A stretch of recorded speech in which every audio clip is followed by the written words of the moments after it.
আমফানের record ভাঙতে চলতি মাসের শেষের দিকেই বাংলার দিকে ধেয়ে আসছে ভয়ঙ্কর শক্তিশালী ঘূর্ণিঝড় রেমাল। চলবে ভয়ঙ্কর তাণ্ডবলীলা। পূর্বাভাস দিয়ে সতর্ক করলো আবহাওয়া দপ্তর। তবে কবে, কখন, কত কিলোমিটার গতিবেগে কোন উপকূলে আছড়ে পড়তে চলেছে ঘূর্ণিঝড় রেমাল, এই নিয়ে কি পূর্বাভাস দিয়েছে আবহাওয়া দপ্তর, জানবেন সম্পূর্ণ বিস্তারিত ভিডিওতে।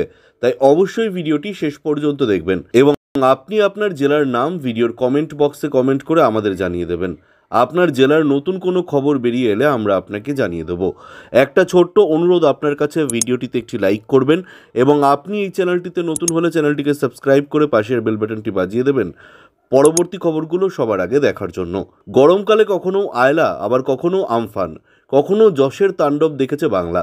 এবার আবারও এক ঘূর্ণিঝড়ের সংকেত পাওয়া যাচ্ছে বলে খবর আবহাওয়া দপ্তরের তরফে।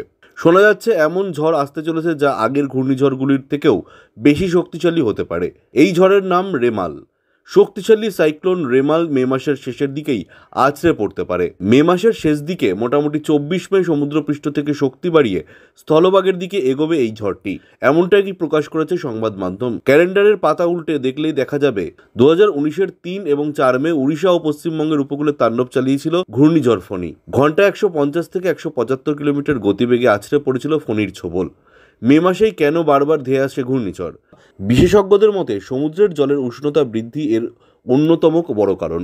আবহাওয়া দফতর যদিও এখনও বলেনি কোন পথে কত কিলোমিটার গতিবেগে এগিয়ে আসছে রেমাল, তবে মনে করা হচ্ছে আগামী 20 মে থেকে এই ঝড়ের গতিপথ স্পষ্ট করা যেতে পারে। হাওয়া অফিসের তরফ থেকে জানানো হয়েছে বঙ্গোপসাগরে ঘূর্ণিঝড়ের আদর্শ পরিবেশ তৈরি হয়েছে।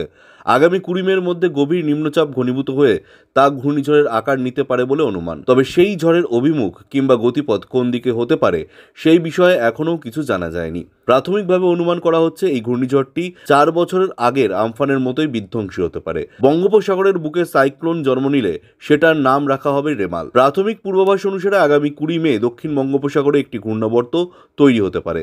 সোজা উত্তর দিকে সেটি শক্তি বৃদ্ধি করবে। আগামী 24 মে এটি ঘূর্ণিঝড়ের চেহারা নিতে পারে। 25 মে সন্ধ্যাবেলার পর সেই ঘূর্ণিঝড় পশ্চিমবঙ্গ অথবা বাংলাদেশের দিকে এগোতে পারে।